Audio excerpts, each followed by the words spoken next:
Okay. Hi, YouTube. I'm just waiting for my TikTok audience. My audience is really on TikTok, but I record all my lives on YouTube. So I just hooked up here, so I'm just waiting. And I wait till I get about 100 people, so it might take a minute. Blow my nose. Hello. What was that? Another Barbie? Was that what that said? I just want to remind you, I'm also filming on YouTube these days. So it just captures it forever. And I've got hundreds of them just sitting in TikTok of my lives. I'm going to have to put them on a podcast or something. Anyway, where are you from? I think this is the earliest I've ever been on live, but I've got a huge day today. So I thought if I don't do it now, I never will. So where are you from? I'm here in Vancouver, Canada, and it is a gorgeous sunny day. Absolutely gorgeous. Can't show you where outside because I'd give away where I live. And you never know who's on there. Morning, Cat. Morning, Cat. Okay, so where are you from? What part of the world do you come from? Oh, gosh. I'm just waking up here. I try and start my day pretty slow. I have a morning routine. I walk to Whole Foods usually or some other cafe. I organize my day there while I'm having a kombucha. And then I walk home and get to work. So New Hampshire. Hi, New Hampshire. You've been here before, haven't you, Tricia? Okay, so where are you from? I wait till I get about 100 people in the room, and I've just got 30 so far, so it'll take another minute probably. Georgia. Hi, Georgia. Where are you from? I'm in Vancouver, Canada. Charleston, West Virginia. I won't say what I normally say about West Virginia. Yes, I will. Why is there not an East Virginia? Why is there a West Virginia and not an East Virginia? They got to fix that. I've got a bit of a, I don't have OCD, but stuff like that throws me off. Like just like everything organized and neat and yeah, I don't know why. Crazy. Missouri. Been here lots, Tricia. Yeah. Welcome back. Salinas, California. Oklahoma.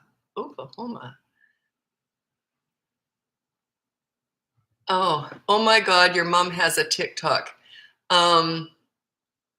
Cute name. My daughter got me on here when she said, Mom, you got to go on TikTok. It's for you. Because I just like everything casual. I don't like to have to plan anything out. It's just not my way. Anyway, and she goes, TikTok's for you. And I said, well, I'm not a 12-year-old dancing, but you know, TikTok's of course evolved. But it used to start, it was just a bunch of young kids dancing, I think. I don't know. But yeah, I've been on here for a year now. I just love it. Okay, so Arizona. Hi, Arizona. Michigan, but live in Washington State. You've been here before, haven't you? Michigan, live in Washington State. I think I've seen that before. Okay, how many people we got? Okay, we got enough to get going. My website is bratbusters.com. If you go on there, you can hire me for coaching, buy one of my courses, or download my free behavior board. You're on that too. That's what makes it different. That's what makes it work. You got to be accountable. Just a sec here. I'm just going to get my website up. I don't know why when I'm doing a live, I like to have my website up. I'm not doing anything with it. I know what's on there. Why do I do that? Okay, so let's get going with your parenting questions. Okay, my 3-year-old is having severe separation anxiety at school drop-off. Okay, there's 2 reasons for that. One is it's just a stage and they'll outgrow it. You do the quick, I call it the dump and run. You just say, okay, I'll be back later. You always say when you'll be back. Say, okay, I'll pick you up in a few hours, whatever. So you never say goodbye and then take off. You say, I'll be back in a few hours. I'll see you then. Bye. And then the dump and run. And then you go in the parking lot and cry like I used to do. Anyway, so it's just a stage or something is happening there that's upsetting your 3-year-old. So it could be either one, but it might not be anything big. Often it's the littlest thing. You know what upset my daughter was she was in kindy. So she was 3 years old in Australia, in Brisbane, where we lived at the time. That's where they called it kindy. And she didn't like the fact that all the little kiddies' toilets were all open. There was no door. She had no privacy. So she'd hold it all day long. And the teachers, they were so nice there, but I said, she's holding it all day long. She won't eat or drink all day long. And it was Australia. It was hot. And because she doesn't want to have to use the bathroom, the toilet that's open. So they let her go in the staff one. She was such a little lady. She was just a doll. She was just a sweet little darling princess. And she just couldn't stand peeing in front of everybody. But so yeah, sometimes it's something that you wouldn't even have thought of, right? I wouldn't have thought of that. So yeah, it could just be it's usually just a stage. They'll get over it, but don't feed it by dragging it out. The goodbye. Don't drag out the goodbye. My daughter's friend sent her a text with that, so yeah, so I saw fit to change it. That, oh, OMG, your mom has a TikTok. That's so funny. It's a beautiful pre-K program. It's just so tough to walk away. I do it, but I definitely cry. Yeah, that's part of parenting. Welcome to parenting. I sat in a lot of parking lots and cried, but I didn't let my kids see it. But I saw other mothers in their car crying too. So it's rough, but it's part of that separation. Wait till they're teenagers. Ooh, wait till they move out. Ooh, it gets worse and worse and worse. Foster child. Okay, I don't really discuss foster children. In other words, it's a little bit complicated because they usually come from trauma. So that's a coaching issue. I can't just help you with that. We don't just go in and correct that behavior with a foster child. We have to do some repair work first. We have to figure out where they're coming from. Okay, so that's coaching. Which, if it's a foster child, you're probably not in a position to do that. But sorry, but you understand where I'm coming from. That we can't just fix a problem with a child who's got some trauma. We have to figure out the trauma first and then work around that. Yeah, that's more of a specialty. That's coaching.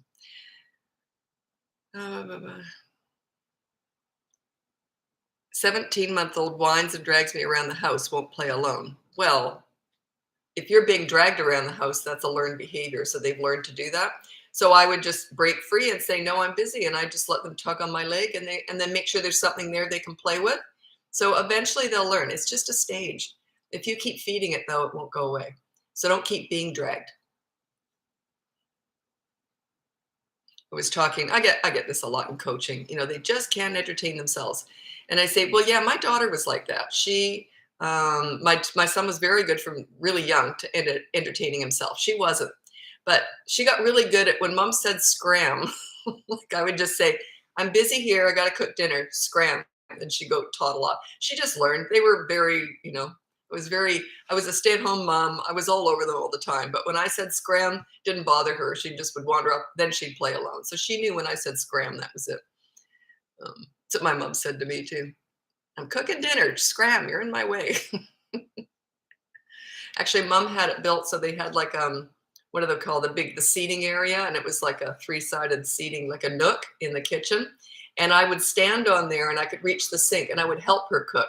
But she loved that, but she didn't like me in the kitchen area in the way. But I could stand on that nook seating and help her on the other side. But yeah, otherwise it was scram. Oh, you've had her since birth. Okay, so you are the parent. Oh, okay, good. Okay. I forgot the question, the foster child. What the heck was the question? Oh, violent behavior with other kids. Was that it? Kicking?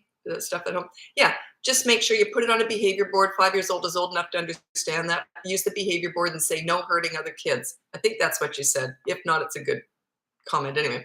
No hurting other kids. And that's the rule. And you check in with the school. Did you hurt anyone today? Come home and you say, okay, there's a consequence for that. Here's the consequence. So, and I would actually have them maybe make a card or do something nice for that kid and hand it into them. So yeah, they don't like that. Okay, I'm just gonna look someone on YouTube. I've actually got someone on YouTube. My audience is on TikTok. So I'm just gonna transfer over for a second. That's why I'm always looking like that. The question from Jesse is, last time you mentioned about when your little boy was a kid, you had a friend with a kid that kept being mean to your kid. Oh yeah. I have that kid that is mean to the other kids as well. Tip to stopping it. She has a little over 2.5. Okay, if you've got the mean kid, then it's consistent corrective action. You say no and you take away, like the little boy that my son was getting hit by always seemed to have a tool in his hand. He always had like a shovel in the sandbox or something. The mother never once took it away, not once. She always just said, say you're sorry, and he'd go, sorry, and then he'd bang hit him again. Like, she just had no clue. So make sure there's a consistent corrective action. Make sure that you do something that they don't like. It doesn't have to be anything big. You just take away a tool, remove them, remove the other kid. So you just take them away from the fun. You just hold them with you for a little while. You say no, pick them up with them facing away from you and put your hand on the back of their head if they are inclined to headbutt. So just a consistent corrective action. They will learn. It'll take a while, maybe a week, but you got to focus on that one behavior for about a week. What about hitting? My son is 2. I actually have a course on my website. It's one of my mini courses. I only have on my website right now. My big course is starting on Sunday, but that's just an invitation only kind of thing just to get started. And then after a couple weeks, it'll be out. But it's for 3 and over. And this one, on my website, I do have 3 toddler courses if you're interested. One of them is about hitting and biting and all that stuff. It just goes into more detail about this. Yeah, so I just answered that on the YouTube with Jesse. And yeah, it's consistent corrective action. They learn through repetition. They don't learn through words. One word, no, and then action. No, and then take that, whatever they hit with, take it away. But you don't get angry. There's no anger in this. If you get angry when you're disciplining, you're losing. Like they're getting the better of you. Don't show it anyway. Don't show fear. Behind anger is fear. So it means you're afraid. Anger is loss of control, which is based in fear. So yeah, don't ever show your fear with your kids. They'll go for the jugular. Well, you can show it when you're having fun, but when you're disciplining, it's all business, calm, business-like, like you're like robotic. I always say you discipline with your head. The rest of the time, it's all heart and fun and love and all that. But yeah, when you're disciplining, it's very calm, very quiet, very, okay, I didn't like that. Here's what's going to happen. And then there's a consequence. And then it's done. Okay. Thank you for asking. Yeah, the benefit with the YouTube questions is that they're long. You can type for longer because that's what Jesse just said. That's why you went over there. I've had that before where people flip over to YouTube and type in the question because they can type out a whole, like a whole paragraph almost. You're very welcome, Jesse. My daughter is turning 3, so she's 2, and has been biting her brother 4. Okay, so that's again, I do have a course on that if you're interested. That's the aggressive toddler course. That's what I should have called it. I called it toddlers, 1 to 3-year-olds, biting, hitting, etc. Why did I not think of that? I've always said I hate the name of that course. It's so dumb. Aggressive toddler course. I don't have time lately, but I'll change the name of it. Toddler course. Much better. Why I didn't think of that. How old are your children now? Okay, my kids are 33 and 28, and the most difficult part is when they grow up. The most fun I ever had in my whole life was parenting. I got all that pesky discipline out of the way, got that mutual respect going when they were about 3 and a half, and then just kind of sailed through. Very little correction after that. And but yeah, I loved it. It was fun. But I had tons of experience with other kids before I had my own. So by the time I had my own, I kind of weeded out all the stuff that didn't work. I had it figured out. So was it perfect? No. Am I perfect? No. Would I want to be? No. Were my kids perfect? No. But pretty darn good. We got along very, very well. And there were just no issues, no rebellion, none of that. Teenagers, none of that. It was great. I miss it. But I'll have grandchildren one day, and it's not the same though. I only met one other person who loved parenting as much as I did, like just wallowed in it. And she said she had like 10 grandkids, and she goes, she had more like 20. Because she had a big Italian family and Italian Catholic family. And they all had tons of kids. Anyway, and she said, grandkids are wonderful, but it's nothing like parenting. It's like renting a car compared to owning one. Like you just get them for a short time, then you have to hand them back. And I get that. So she was the only one that said, because everyone says grandkids are the best, you get to hand them back. That's the worst part. And I always say, isn't that the worst part? And she agreed with that. She goes, yeah, but I'll enjoy my grandkids. But it's none of my business how they're raised. I'll just sit back and watch the show. If my kids ask, I'll say, you know how I raised you. Because they both said they're going to try and do what I did. Oh, how to address or not to address? Good question. 3-year-old saying no all the time. Ignore it. I would just say, if they do and they're saying it constantly, just go, whatever, and then look away. You're letting them know you heard it. Sometimes because they're used to being ignored. So sometimes they're not always sure that you've heard them. So if they get, oh, no, I'm not doing that. No. And I said, no. And I might turn around and go, whatever. And then I go back to whatever I'm doing. So let them know that you've heard them, but you're not going to respond to it. Yeah, I can't wait to be a Grammy. Yeah. I should be I'm in my 60s now. My kids are, 33 and 28. They're in the plans in the near future, so we'll see. My son can't control his anger. He's 4 and results to hitting. Okay, did you talk to him while he was having tantrums when he was a toddler? That's what that leads to, those mini therapy sessions. Yeah, so that's just so you know, if you've got younger kids and you're trying to do the mini therapy sessions through tantrums, it can often lead to that at 4 years old. So yeah, just say no hitting on the behavior board. And every time he hits, there's a consequence. That's it. You never punish a tantrum or an outburst. That's a lack of emotional control. You do not punish that. It's like punishing laughing or crying. It's an outburst of emotions or a lack of emotional control. So you put no hitting. He's 4. He'll eventually learn. If there's a good, consistent consequence to hitting, he'll learn. They all do. It's the lack of consistency. Parents get really gung-ho when they first hire me, especially. But I always say, you paid me a lot of money. Don't waste your money. So just follow through. Make it 3 really good weeks. Hard work, right? So then they'll often they'll say, oh, it was going great. And then it didn't. And I said, well, what happened? I usually already know. And they say, well, we were consistent. It is consistency. It's so, so important. It's not just about doing the right thing. It's about doing the right thing all the time. That's why I give you so little to do. That behavior board, 1 rule per week. Parents always want, I want to fix everything. No, you won't be consistent. I give you 1 rule per week. Be consistent with that. The rest of it can just go to heck, right? I don't care. But you've got to make that behavior board work. It's a sign of your leadership, and it's a sign that things are changing. So yeah, it's consistency. But just pick your battles. You don't have to be 100% consistent with everything. I would. If I went in there, I'm level 10 with what I teach. If I went into your home and dealt with your kids, I would deal with absolutely everything in the first day. Guaranteed. Everything. I wouldn't let anything slide. But it would probably take me about 3 days to really get respect. But I'm level 10 with what I do. You got to learn how to do this, right? It's about giving. It's hugely based on giving respect before you expect to get it. Hugely based on that. I wrote this down, and my clients, some of them go, oh my God, that's great. And others don't. And I'm going to have to reword it and think of it so it really sinks in with people. I was watching the show 2 days ago, and I was in the kitchen doing something, and it was just some movie. I don't know what. No, it was an interview. It was a documentary with someone, and they were interviewing this young man. And they said to him, well, did you get in trouble growing up? And he quoted, I ran over here and wrote it down. His quote was, I never did anything wrong because I was happy. He was very close to his parents. He admired them. He respected them. And that sort of sums it all up. I never did anything wrong because I was happy. You want happy kids. Happy kids don't act out. Okay? They just don't. I've never once seen a happy kid kick anyone, bite anyone in a happy mood. I've just never seen it. So when kids act out, it's because they're miserable.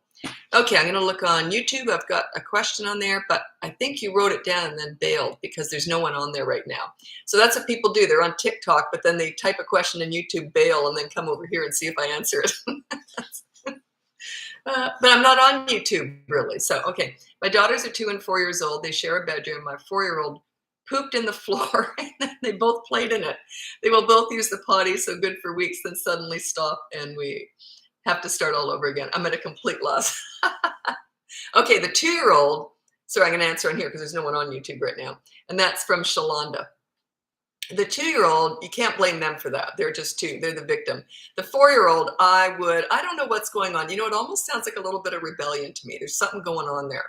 I don't know what it is. I'd have to figure that out. Like, why would a 4-year-old do that?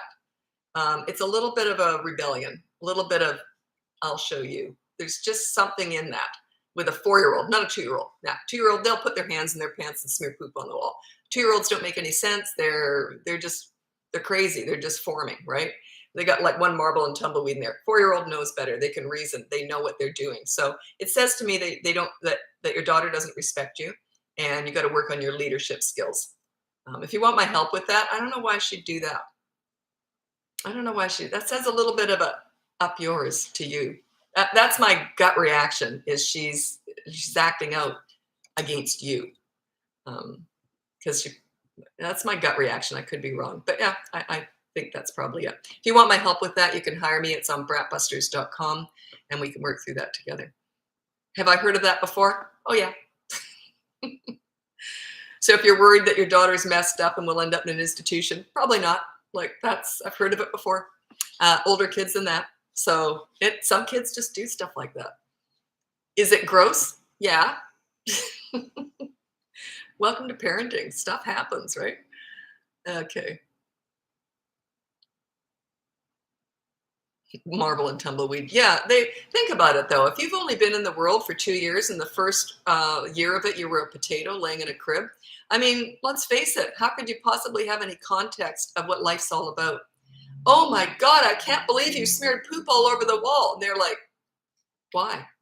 Like they just don't get it. They get it in that your reaction is upsetting to them, but they don't really have the concept of why they should not smear poop on the wall.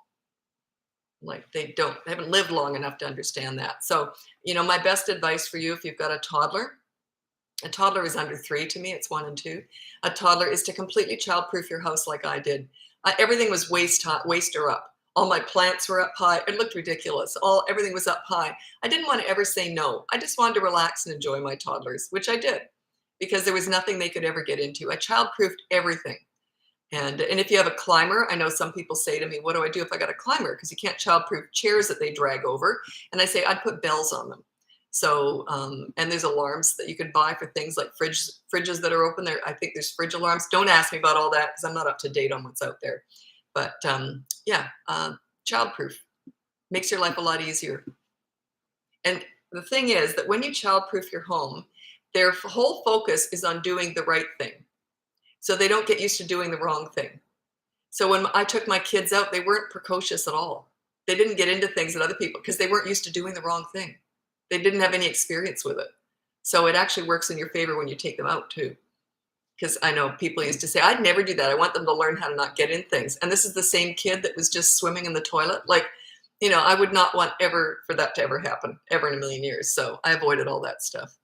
And that's your choice. If you don't want to do that, that's your choice. I'm just saying, if you want to make life easy with a toddler, that's my best advice.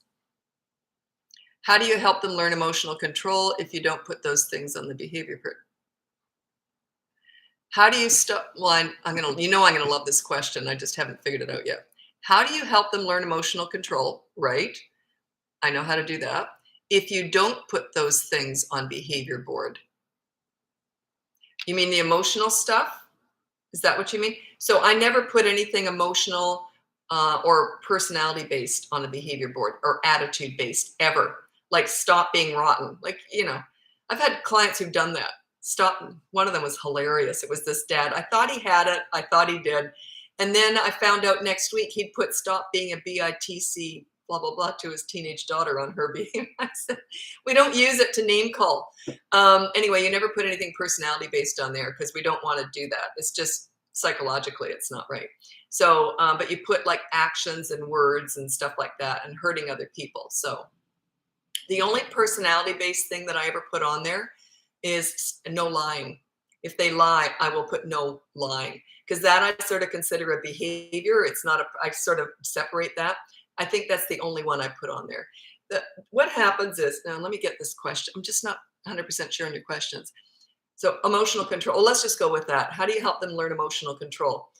So if they're little, I don't quite know the age and what you're talking about. So if they're having a tantrum and they have no emotional control, why do you not intervene? Is that what you mean? I'll go with that, okay? So the reason why you never intervene, if a child's completely lost it, you physically can restrain them, but don't look at them or talk to them, is because you are modeling the behavior that you want from them. They're not listening to you, they're watching you. You are modeling calm. They're watching you. And you're right there. You don't leave them. You're right there, but you're looking at your nails. You may be filing your nails. You don't look on a phone or talk to anyone. That's dismissive and rude. But you're just, that you might look down every so often like, oh, you done yet? No, I'm right here waiting. This is how I want you to act. You're modeling what you want. They are watching you. Set yourself up as an example. They will follow. They will learn. They just do. Because you're never going to feed that craziness. The kids generally, they go towards the light. In other words, they only do what works. We don't. We're stupid, us adults. We keep doing the same thing, expecting different results. Children don't. They don't have that ingrained behavior habits in them. They just don't. So if If acting out never gets them any attention, that lack of emotional control, they just learn to suck it up and they just learn. It's just what happens. It's a natural progression. Do not feed that craziness. You feed the calm, not the crazy. So while they're in the crazy zone, I'm just up there looking at the birds and the trees, filing my nails. As soon as they calm down, I go, do you want to play a game? Or do you want to go to the park? I do not discuss that crazy. There's no point. Boy, I get a lot of flack on that. Which, I love that. It's just so important to ignore the crazy and reward the calm. They're watching you. They're not listening. They're watching. Those mini therapy sessions that are so trendy right now, they're just garbage. They're just trendy. They're just for you. They're not for your children at all. Just ridiculous. Let's discuss your big feelings and big emotions. And just because they've just lost their nut, you're going to talk about that? Why? I don't want to tell the swing story again right now, unless you ask for it. But I've told it. I tell it pretty much every single live. It explains why you do not address the lack of emotional control.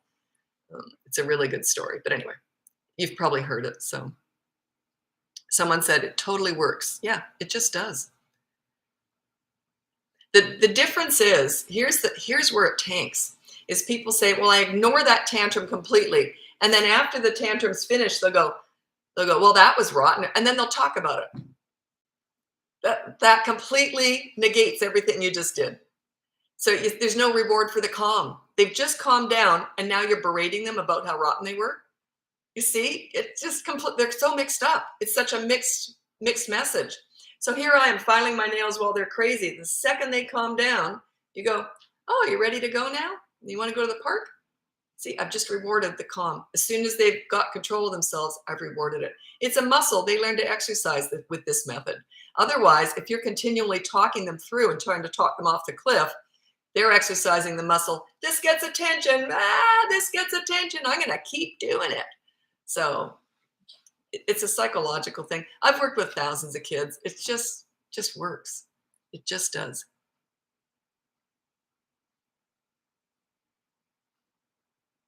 Oh my God. We've been told, I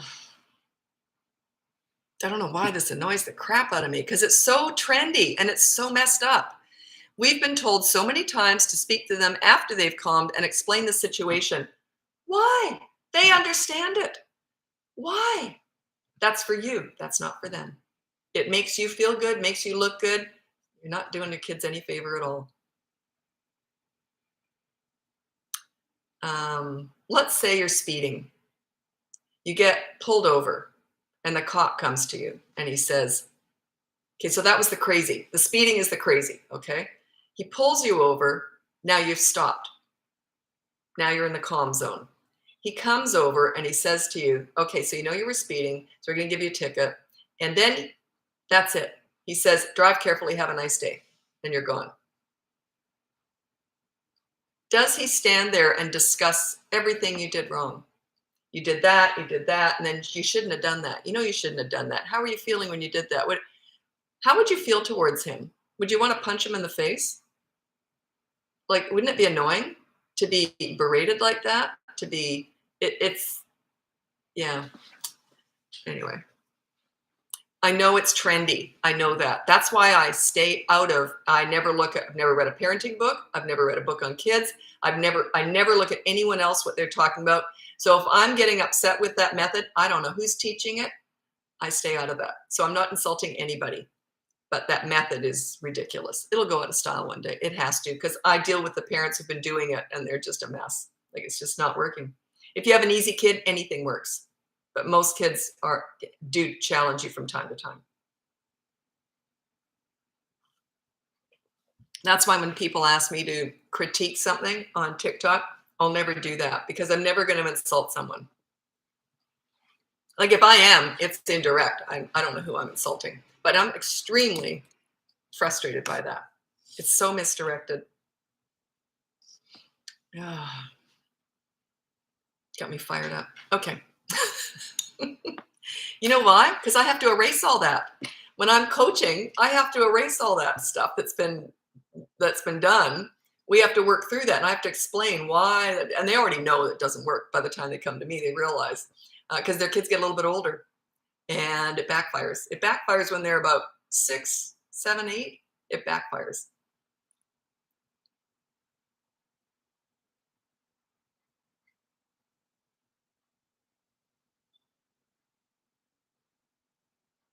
Oh, I wish I turned in a few minutes earlier. What method are you talking about? It's when they have a fit or a tantrum or a scene, and then later on you're supposed to talk them down, or you're supposed to talk to them while they're having it. You're supposed to get eye contact, use your words, all that just condescending garbage. Anyway, and then you're supposed to discuss it with them afterwards, to discuss their emotional intelligence, to discuss their big feelings, their big emotions, and all that stuff. It's just garbage. That's for you. That's not for your kids. It's garbage. And it's not even opinion. Like I'm not opinionated on this. It's just I've been doing this for 51 years.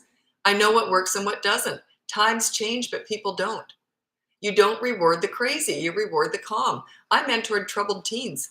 Pretty much the same method, and it worked. It's a lot more in depth, but pretty much the same. Why would I discuss all the stuff they did wrong like they didn't know? I bring out the good. There's a consequence to the bad, but a tantrum isn't bad, by the way. I bring out the good in them, make them feel good, then they do good. That goes along with that quote that young guy said when asked about his childhood. And he said, I never did anything wrong because I was happy. You make them happy with themselves, they don't act out. So that was my whole goal, was to make them feel good about themselves. Should we ever talk about it? Why? To what end? Why? If anyone can ever give me a good answer to that, I'd listen, but I've probably heard it. Plus, I won't debate people on this. Like if another coach, and I've been asked to do this before, to get up on a stage and debate like child psychologists, and some of my clients are child psychologists. So I've been asked to do that. I'm not going to get up and insult someone. I'm just not going to do that. Like it just doesn't work. But I don't want to go on about it too much because I do already. So why would you talk about that? They just outgrow it. It'll just go away. It just goes away. When a toddler is emotionally deregulated in the moment, they are going to absorb what you say. They are not going to absorb what you say. Emotionally dysregulated at the moment. I talk kid talk. I enter their world. I don't expect a child to enter my world, my adult world. Find your inner adult. Use your words. That's all, very condescending. Yeah, they just don't need to. We don't need to feed. We don't need to put our attention toward what we don't want. I put it toward what I do want. And that's why I get such great behavior out of kids and teenagers and toddlers. I put my attention where I want. All of my attention goes toward what I want from them. And I want them to be nice, kind, and that's where all my attention goes. The other, they don't get any attention. It just works. It works beautifully. I don't teach what I do.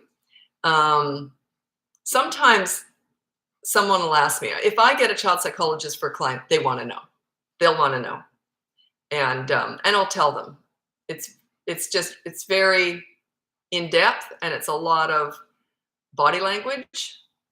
It's a lot of letting them know when you're not happy with what they're doing, but in more body language than anything. When they're acting out, it's kind of like the old-fashioned mom's look.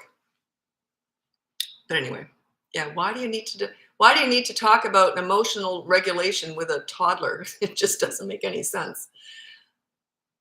By the way, they will look at you and agree with you and monkey what you say. They will parrot it. Yes, mommy, blah, blah, blah, but they're not listening. In one ear and out the other. Remember the marble and tumbleweed floating around in there with toddlers. So, okay. Is that not teaching them how to recognize these behaviors and react differently? Okay, I get it. This is the kind of language that when I've got a child psychologist or a social worker or someone with a child development degree, they want to know all this. And you know what I say to them in coaching? I say, look, you've paid me a lot of money. At the end of our sessions, if you want to discuss it, then we can. But as we go on, they start to see the results and they don't question it anymore. It makes sense once you start doing it. But I will answer that generally. They don't stop and think. That's the thing. They just don't.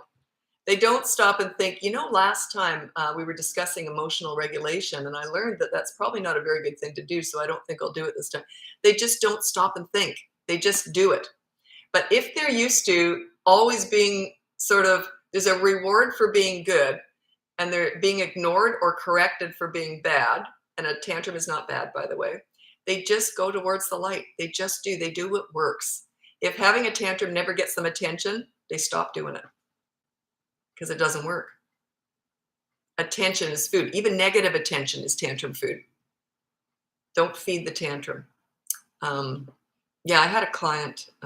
Actually, I've got some stuff coming up. I won't be talking about it because it's more behind the scenes stuff with people who want to interview me and find out, my theories and all that more, which I'm excited about. But at the same time, I don't want to set myself up as an expert. I know this sounds crazy, but I don't want to set myself up as an expert. Because I want to set myself up as a woman I'm 62, I've got tons of experience with kids, and I've had a lot of great results. But I don't want to get into those debates with people who are far smarter than me and want to pick my brain about all this. I don't know why, because then it becomes more clinical, and I'm all home-based. I like casual. I don't like clinical stuff, but I can see it kind of sometimes goes that way with some people. And that's okay. And if I can help them in their careers and enlighten them in some ways, especially teenage stuff, because that's my specialty, then I'm willing to do that. But I don't want to get into too much of the psychology behind it. Just try it. It just works. It just does. I've got one story I only tell in coaching. It's a bit of a tough story, but boy, oh boy, it hits home about this, about how you focus on the good kid, the bad kid, not so much. And it's a teenage story, and boy, it's a good story, but I can't tell it on here. But I tell it in coaching all the time. And it just explains everything. My whole theory towards this, it explains it all. I'll think of a way to tell it better maybe. It's just kind of a hard story, but it explains why you focus on the good and the bad. You focus on it very, very tiny, very, very minute amount. Anyway, you get that? You put your energy towards what you want, not what you don't want. Does that make sense? That's a good way of putting it. I haven't got the vernacular to explain all this efficiently yet. Put your energy toward what you want, not what you don't want. Now, I got a good point. Not what you don't. Here's what people say when they say, well, here's what they say. If you're not addressing their emotions, you could damage them. So you've got to address all their big feelings and their big emotions. That's what I hear all the time. And my response to that is, if you do not address a tantrum or a big emotion during a tantrum, and that's messing your kid up, you got bigger fish to fry. There's something missing in your relationship with your child. That would not have affected my kids in any way, shape, or form. Right? They were so loved and adored, and they knew it, and they got a lot of attention. So if that is so damaging to a child, there's bigger stuff going on. Right? Doesn't that make sense? If they're not strong enough in their life and know they're loved and adored, that being ignored during a tantrum is going to damage them, you're missing something. Something's going on there. So, boy, that was such a speech. Okay. Does that annoy you when I go on like that? Because I get annoyed by myself when I do that. I just go, lighten up, Lisa. But it just, I've been doing this for so many years, and it's frustrating because I want to spread the word. I just want to spread the word. Kids need to feel good about themselves. They need to feel likable. When they feel likable and they feel good about themselves, their pride goes up, their self-esteem goes up. They never do anything bad. If they do, they go, I shouldn't have done that. You know what I'm saying? You want them to like themselves. When they do, that's everything. And if you're the source of that, that's how I dealt with troubled teens. They liked themselves when they were with me. How do you think those troubled teens were when they were with me? Wonderful. They liked themselves when they were with me. It's not about impressing them and them liking me. And we did. It was mutually. We loved each other. I got to love them. but they liked themselves. I made them feel good about themselves. I ignored the bad whenever I could, and believe me, with some bad. I didn't necessarily ignore it, but I didn't give it very much attention at all. But I focused on the good. I dove on all the good stuff. You bring out the best in your kids, and that's all you'll ever see. Okay. Okay.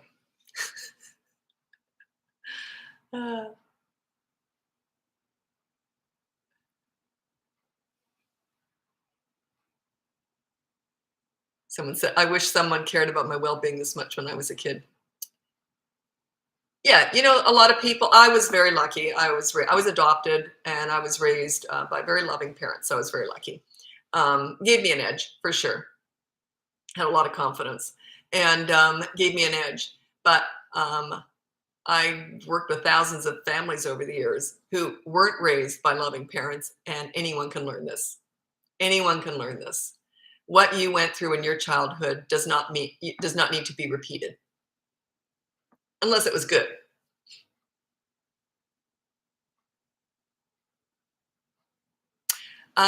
So my son knows things aren't good, but does them. He cut his eyelashes at school.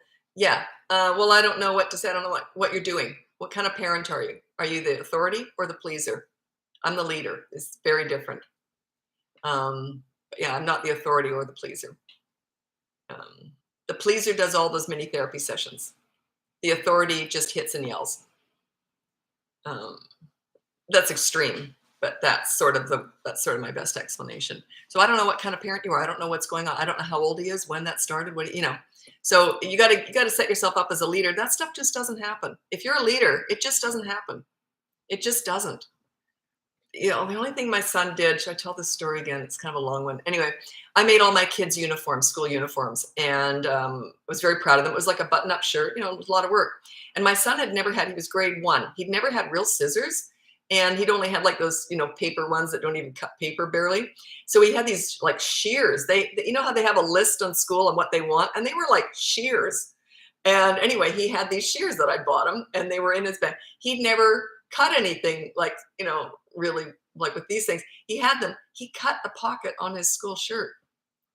And this is actually a funny story. He cut the pocket. He was 5 years old. And this is a kid, he never really did anything. Like, he was such an easy kid. So anyway, after school, and he was terrified that I'd see, of me, like, oh my God, he cut the shirt. So anyway, he didn't want to tell me. I saw him and I was horrified. I said, sweetie, what happened to your shirt? And he goes, Jake attacked me with scissors. And now my son had never lied, or I'd never caught him in a lie. He just was an easy kid. Like, he just didn't do stuff like that. So I said, oh my God. So by this time we were home. So I phoned the school, and her name was Storm Shaw, grade 1 teacher.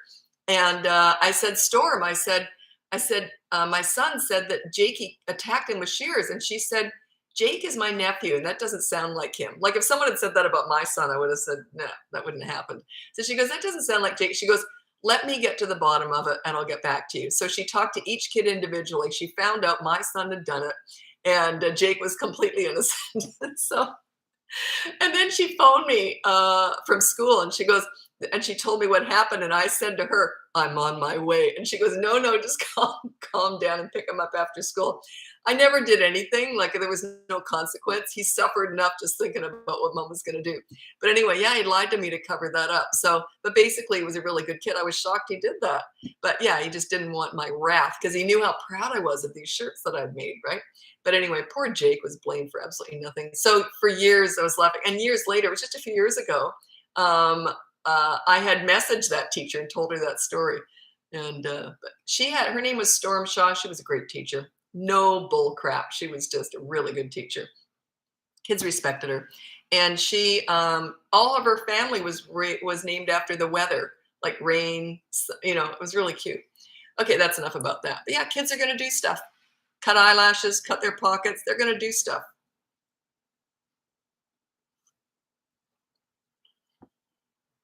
But yeah, it sounds like that's not a one-off with your kid. So just set yourself up as a leader, and they won't do it. Like, my son never did anything like that again.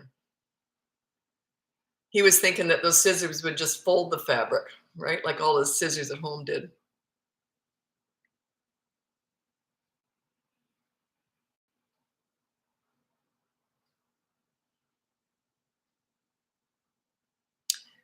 Uh, Temper tantrums where they hit themselves. Yeah, they're going to do that. It's just a lot. It's a loss of control. A tantrum is a loss of control. They're going to do that. Just restrain them so they can't do that. If they're like 2 and you can pick them up easily, I'd pick them up facing away from me and put your hand on the back of their head so they can't headbutt. Don't look at them and don't talk to them. You're just restraining them. And if they're bigger, you hold them here and here, down at your side, their shoulders to your hips. You're both facing forward. It's harder for them to kick, headbutt, and bite in that position. You just stand there waiting. By the way, this method where you're not talking to them or interacting will probably make them worse temporarily because they're not used to that. They're not used to being ignored. That's okay. The bigger the storm, the bigger the rainbow at the end. The bigger the fit, the bigger the lesson. If you, because they are going to get worse before they get better because they remember the old you. Oh, I used to be able to drag you into my tantrums before. I'm just going to up it right now. So it will get worse before it gets better. It usually does. I usually warn my clients that. I say, expect the storm to get real big, but at the other end is the rainbow. But you got to work for this. You know, I just kind of got respect when my kids were little. So I sailed right through and maintained it. Piece of cake. Maintaining respect is a piece of cake. You got to work to get it though. Earning it is hard. I've worked with thousands of kids. Getting it is hard work. You got to prove yourself to them. And but once you get it, you're on easy street. So is it worth it? Is it worth maybe 3 weeks of hell? Could be hell. If you've got real problems at home with your kids, could be hell. Is it worth it? Yep, absolutely. Because they remember the old you where they were in charge. Now you're taking charge. You're going to be the leader now. And they will often fight back. But usually by the 3rd week, you'll start to see a glimmer of hope.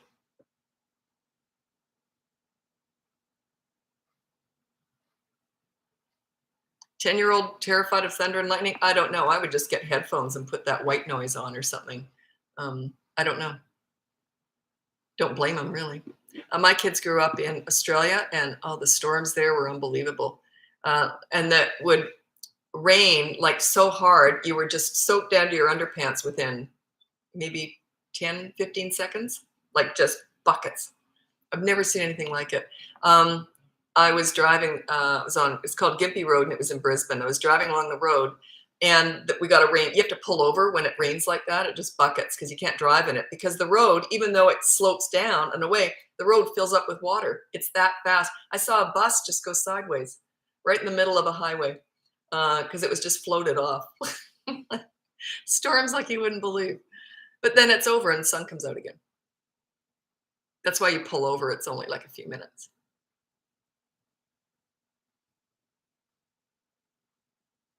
Time is it? Okay, I've got a question. Okay, I've got a question on YouTube. I've actually got someone on YouTube, so I'll look over here.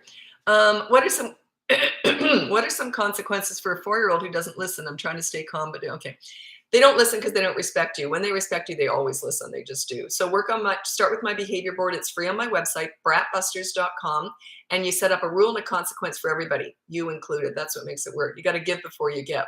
It's about building reciprocity. You're giving them respect. You're accountable for your bad behavior, and then they will be accountable for theirs too. That's the idea. Anyway, check it out. It's a whole course. It's called the Behavior Board. And it's actually called 3-Step Parenting Plan, but no one really knew what that meant, so I call it Behavior Board now.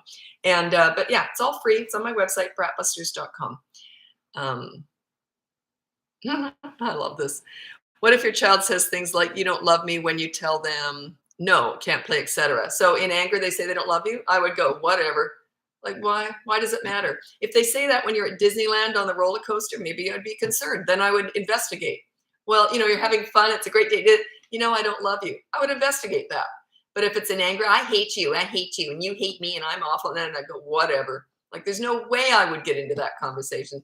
Pure manipulation. You get pulled into that, they're in charge, and they know it. They know it. Like, my kids never said, "I don't love you, you don't love me, I hate you," not once ever. Not once. Because they knew my reaction would have been this. Whatever. There's no way I would react to that garbage. No way. Usually it's funny because I had one client in particular, it was very funny. And they said that they did the whatever. Everyone's different. I never know what's going to click with each family. That's why every session's different with everybody. Because I throw a lot of mud at the wall. I never know what's going to stick. This one's, we'd gone for session after session. Finally, it was an older kid. Finally, the mother, we rehearsed it. and this whatever, and then went back to what she was doing. She said, I rehearsed it. I went in the mirror and rehearsed it. And she goes, darned if her kids were acting out. And they were just, you hate me, you hate me. And she turned and went, whatever. And then went back. She goes, the kids were just like that. They were just dumbfounded and they didn't do it again. So it's like, well, that didn't work. But she'd never done it before. That's why they were so shocked. But yeah, don't be manipulated. Don't get dragged into all that garbage.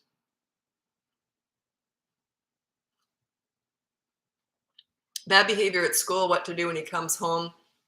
Depends on what it is. Usually the teacher will take care of stuff, but if it's, okay, here's the thing. I even hate saying that because when my kids started grade 1, I said to the teacher with both my kids, if my kids ever step a toe out of line, never discipline them. That's my job. I'll do it. Like I didn't want to bother the teacher with that, So, and they never did. They never stepped a toe out of line. But I would say to the teacher, can you please let me know when they're bad at school? Because I'm going to deal with it at home. Thank you very much. And then at home, I'd have a behavior board and put down the bad behavior on there, one at a time, one per week, and then correct it at home. Say, when the teacher tells me you've done that, this is what's good. Talking back to the teacher, that's a total lack of respect. Everything starts and ends at home, so they must talk back to you too. A child who respects their parents does not disrespect a teacher. It just doesn't happen. It's impossible. So they must talk back to you too. So work on your leadership skills. Start with that behavior board. If you want to fast track it all and really get it done, then you have to hire me. The behavior board's great, but it's just like a very small part of coaching is how you make it work. The behavior board's great. And a lot of people are getting great results doing that on their own because they watch me a lot too. My gosh, it's so funny when I get clients and then they'll say, oh, well, what I did was, and I know they watch my videos all the time and they're already doing tons of what I say, but then they just need that extra level. There's just often something that they just haven't seen before. They're not too sure what to do about it. And they'll say, yeah, I was doing this and that worked great, but there's this, and I say, oh yeah, well, this is what you do with that. So coaching is just all encompassing, right?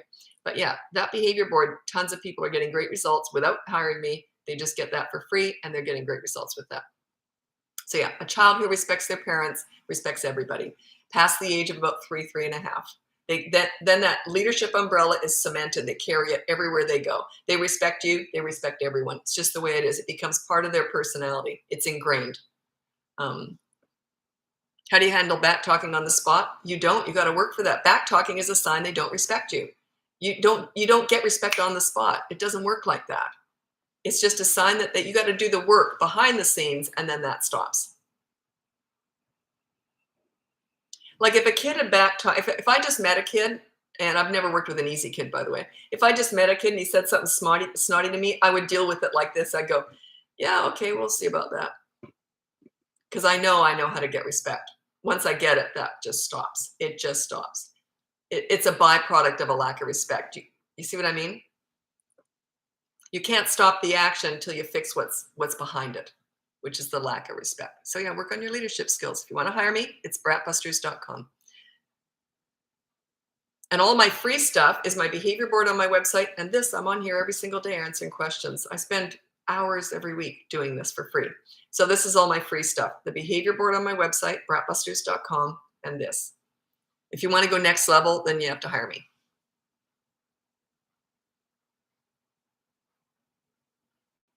And someone asked me, a couple people have asked me in the last week, they saw the old videos and I talked about booking a 30-minute free consultation with me because I used to do them. But when I went on TikTok a year ago, I had that, it was free and it was on my website and you could book me in you could just pick a time and you could book me in for 30 minutes. I had certain times of the day that I had open and I'd never had anyone not turn up before. I've been doing my job. I've been running my business now for 17 years. A year ago when I went on TikTok, 80% of those consultation people didn't turn up. I was just sitting there. So I canceled them. And now I'm doing the lives instead. But yeah, 80% never turned up. And they'd been booked 6 weeks in advance. So I had to shut that all down. What a shame, because people who do turn up missed out on that. I would have still done them. But yeah, I just couldn't do that anymore. I just thought that was funny. What to do if your daughter's constantly back talking and has to have it. You got to work on your leadership skills. It's not her. That's a direct result of you not being a leader. That's all that is. That's a complete 100% tell to me. If a kid back talks me, I got some work to do. It's not them, it's me. It's you. Either you're the adult. Like that's why kids don't backtalk me, because I get respect. Once you've got respect, that doesn't it just says they don't respect you, which means you're not a leader. Work on your leadership skills. That's all I teach is leadership skills. Once they respect you, they don't backtalk. It just doesn't happen.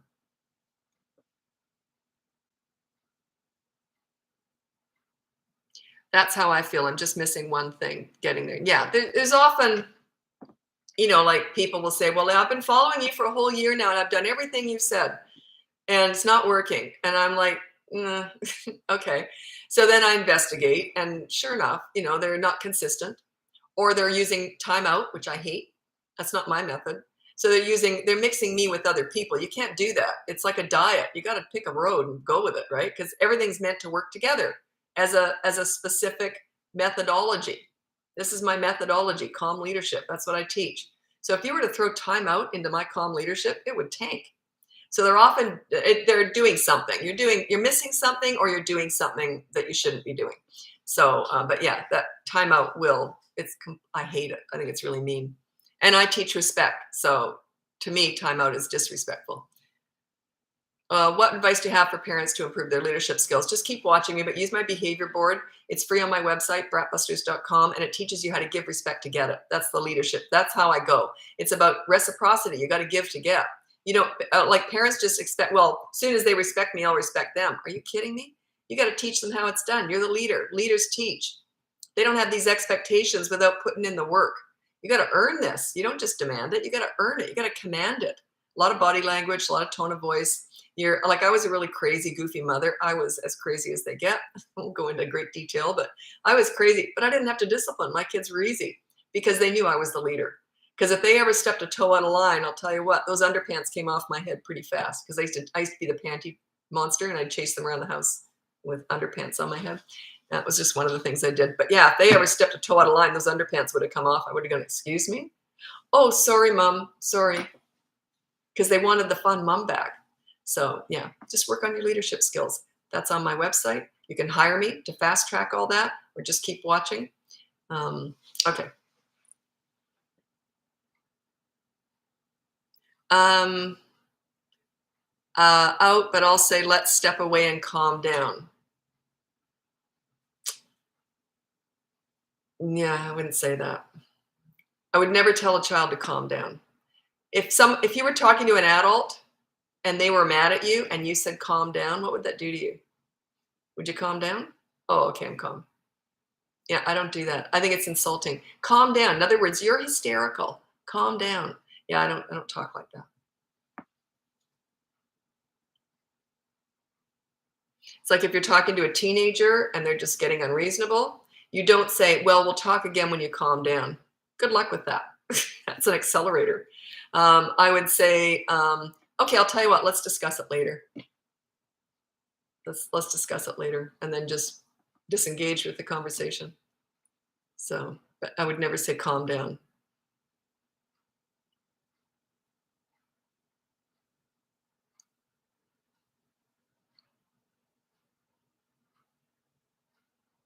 Oops. What time is it? Okay, I've been on here for an hour now. God, it's funny. I almost always look when it's 58 minutes. Isn't that bizarre? Like it's on YouTube now, so I can see it. 58 minutes, and it's almost all the time. Weird. Anyway, I got to get going. If you go on my website, it's bratbusters.com. You can hire me, buy one of my courses, or download my free behavior board that teaches you how to be a calm leader. It's just the start in it, right? Like coaching is the behavior board. Lots of people are getting great results on their own, and it sort of teaches you the whole idea behind this. You got to give before you get. Give respect before you expect to get it. Teaches you how to start being a calm leader. So that teaches you how to set up a behavior board. If you want to know how to make it work, like in great detail, that's coaching. So it's very different, and it's different for everybody. Everyone's different. I often get family members who hire me separately, and then they say, you told them something completely different. And I said, yeah, that's what they needed. You didn't need that. So coaching is personal. It's very different. I've got a big course coming up. It's starting on Sunday, and that'll be open to the public about 2 weeks after. So it's starting on the 30th, and then about 2 weeks later, it'll be open to the public. But I've got a group going through it first with me, helping me build it. Well, it's already built, but they're going to help me edit it. There we go. I didn't need to hear that, Lisa. You said that twice. Or you didn't mention that. So that's what they're there for. So it's great. They're paying me, but it's a much reduced rate, but they're going to be helping me. and they're going to be getting a lot more personal attention because I'm building this with them. It's very, very exciting. Okay, and it's coaching involved in that too. You'll see it later if you're interested. Okay, so I'm going to do one more question, then I have to run. You have to put an age. I can't answer without an age. Husband disciplines our almost 3-year-old for lying. I think she's too young to know a lie. You can discipline them, but it's how you do it. 3 years old, the behavior board starts at 3. And even if a little child lies, I discipline them, but I don't know what he's doing. Like I would say, no, that was a lie. And I just call it a lie. Don't worry about fib or non-truth or something. Don't get all political. Kids aren't political. It's only parents. So just say, no, that was a lie. And you didn't do that or whatever. So I'm going to take this away. Do you understand? So I would do it like that with an under 3. 3-year-old and above, you go on the behavior board and you put down no lying. And there's a consequence. But remember, there's no anger in disciplining. If you get angry, that's fear-based. Anger is fear-based. And if you get angry when you're disciplining, kids pick up on that and they don't respect you. So that's the authority. It'll work for a while. That is what backfires big time in the teen years. You're building rebellion. You're building resentment.